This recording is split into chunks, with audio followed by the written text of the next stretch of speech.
மாறுவதற்கு வாய்ப்பு இருக்கிறதா? இந்த ரெண்டு கேள்விகளுக்கான பதிலை இன்றைய கோர்ட் தேட இருக்கிறது. விரத குழந்தைவேலு, உங்கள்கிட்ட இருந்து ஆரம்பிக்கிறேன். ஆளுங்கட்சிக்கு ஆதரவாக சில எக்ஸிட் போல்களும், எதிர்கட்சிக்கு ஆதரவாக சில எக்ஸிட் போல்களும், புதிய கட்சிக்கு ஆதரவாக சில எக்ஸிட் போல்களும் வந்திருக்கு. எப்படி பாக்குறீங்க? எடப்பாடியார் அறிக்கை வர விட்டு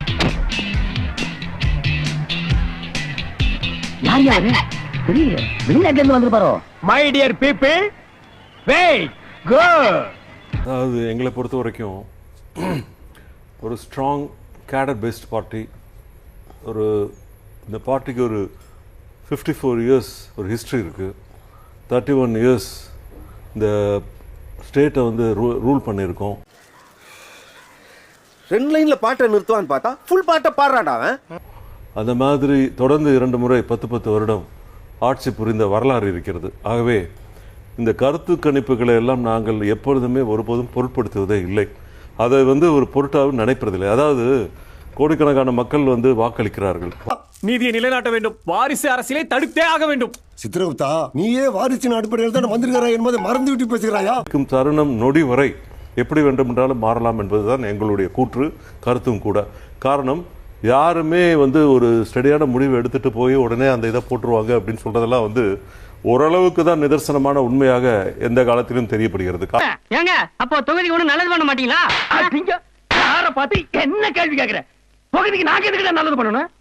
1947 இந்தியாவுக்கு சுதந்திரம் வந்தது. இது வரைக்கும் எத்தனை எலெக்ஷன் நடந்திருக்கு? ஒரு நாட்டை ஆளக்கூடிய நபர்களை தேர்ந்தெடுக்கக்கூடிய ஒரு விஷயத்தை தேர்ந்தெடுக்கிறார்கள் என்றால் மக்கள் எல்லாத்தையும் அரசு ஆராய்ந்து கடந்த கால வரலாற்றை பார்த்து, அதுவும் தமிழ்நாட்டை பொறுத்தவரை அரசியலில் என்ன ஏது என்பதை மிக தெளிவாக கணிக்கக்கூடியவர்கள் தமிழக மக்கள். ஐயோ நெஞ்சு பொறுக்குது இல்லையே தமிழகமே, நீ எங்கே போய் ரொம்ப யாராலும் கணிக்க முடியாத முடிவுகளை எடுப்பார்கள் என்பதில் எல்லாருக்குமே ஒரு ஆல் இண்டியா லெவலில் ஒரு பார்வை இருக்கு, உலக அளவிலையும் ஒரு பார்வை இருக்கு. தமிழர்களுடைய அறிவாற்றலையும் அவர்கள் செயல்படுத்தக்கூடிய செயல்களிலும் ஒரு மிக அபரிதமான ஒரு நம்பிக்கை எல்லாரும் வைத்திருக்கு. கண்ட நேரத்துல கண்ட இடத்துல பேசிட்டு இருக்காதீங்க, காத்து கருப்பு வரும் அடிச்சிடாரு.